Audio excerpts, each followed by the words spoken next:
Good morning students. आज हम class 7th की एक्सरसाइज 7.2 का क्वेश्चन नंबर 3 और उससे आगे के क्वेश्चंस करेंगे।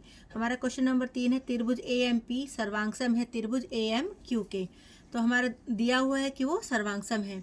तो हमसे पूछा गया है कि ये हमें दिया हुआ है तो हमें ये कारण बताना है। हमें पहले दिया हुआ है पी एम बराबर क्यू एम। तो रीजन में हम क्या लिखेंगे, दिया हुआ है ये हमारा पीएम और ये हमारा क्यूएम। तो ये भुजा हमारी दोनों बराबर हैं, तो इसका मतलब ये हमारा रीजन में क्या लिखेंगे, दिया हुआ है। दूसरा हमें दिया हुआ है एंगल पी एम ए, दूसरा है एंगल क्यू एम ए, यानी ये वाला एंगल और ये वाला एंगल, ये भी हमें दिया हुआ है। ए एम भुजा हमारे इस त्रिभुज में भी आ रही है और ए एम भुजा हमारे इस त्रिभुज में भी आ रही है। जब कभी ऐसा होता है कि एक भुजा दोनों त्रिभुजों में आए तो रीजन में हम क्या लिखेंगे, उभयनिष्ठ, यानी कॉमन भुजा, यानी वो दोनों में आ रही है, इसलिए कॉमन भुजा है। तो हमारी ये त्रिभुज हमारी ए एम पी और त्रिभुज ए एम क्यू हमारी क्या हो गई, सर्वांगसम हो गई। कौन से रीजन से, हमने क्या रीजन लिया, दो भुजाएं ली और उनके बीच का कोण लिया। तो हमारी कौन से रीजन से हुई ये, एस ए एस। तो सर्वांगसमता प्रतिबंध, यानी दो भुजा और उनके बीच का कोण, ये वाली भुजा और ये वाली भुजा ली थी और उनके बीच का कोण ये हो गया। इस वाली त्रिभुज में ये वाली भुजा और ये वाली भुजा थी और उनके बीच का कोण हमारा ये वाला है। तो रीजन हो गया हमारा एस ए एस। अब आता है हमारा क्वेश्चन नंबर 4। क्वेश्चन नंबर 4 में त्रिभुज ए बी सी में कोण ए बराबर 30, कोण बी बराबर 40, कोण सी बराबर 110 डिग्री दिया हुआ है। कोण पी क्यू आर में पी बराबर 30 डिग्री, क्यू बराबर 40 डिग्री और आर बराबर 110 डिग्री। एक विद्यार्थी कहता है कि ए सर्वांगसमता प्रतिबंध से त्रिभुज ए बी सी और त्रिभुज पी क्यू आर सर्वांगसम है। क्या ये कथन सत्य है और क्यों?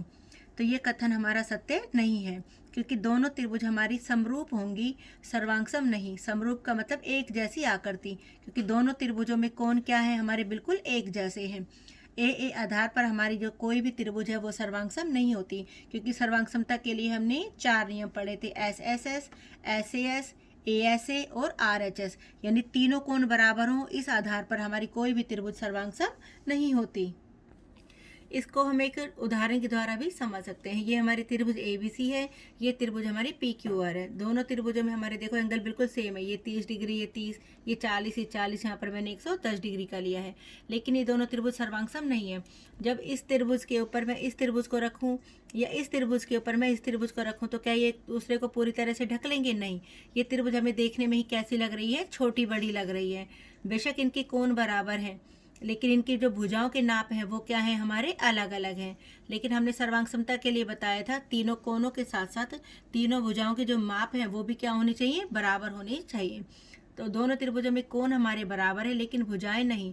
तो सर्वांगसमता में कोणों के साथ साथ हमारी भुजाएं भी बराबर होनी चाहिए। तो अतः हम ए आधार पर त्रिभुज सर्वांगसम नहीं कर सकते। हमारा 5वां क्वेश्चन है, दो त्रिभुज ए आर टी तथा ओ डब्ल्यू एन सर्वांगसम है जिनके संगत भागों को अंकित किया गया है। हम लिख सकते हैं त्रिभुज आर ए टी सर्वांगसम है किसके। यहाँ पर जो हम सर्वांगसम के दूसरी तरफ जो त्रिभुज का नाम लिखते हैं वो हमें बहुत सोच समझ कर लिखना चाहिए।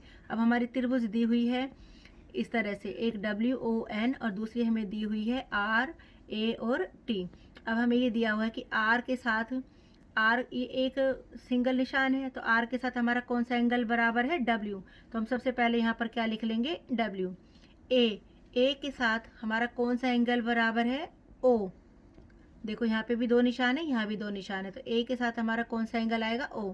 तो यहाँ पर हमारा सेकंड नंबर पे कौन सा लेटर आएगा, ओ। तीसरा है हमारा यहाँ पर टी के साथ हमारा कौन सा एंगल बराबर है, एन। यहाँ भी 3 निशान है, यहाँ भी 3 निशान है, तो यहाँ पर हमारा क्या, तीसरा लेटर हमारा क्या आएगा, एन। तो हम यहाँ से देखकर पता चला सकते हैं कि हमारा कौन सा आएगा, यानी आर हमारा बराबर था डब्ल्यू के, ए हमारा बराबर है ओ के और टी एंगल हमारा बराबर है एन के। तो हमारा त्रिभुज आर ए टी सर्वांगसम है त्रिभुज डब्ल्यू ओ एन के। अगर हम इसका नाम यहाँ पर एन ओ डब्ल्यू या ओ डब्ल्यू एन लिख देंगे तो वो हमारा सवाल क्या होगा, गलत हो जाएगा। तो हमें यहाँ पर ये सीरियल वाइज ही लिखना पड़ेगा, W O N. Thank you.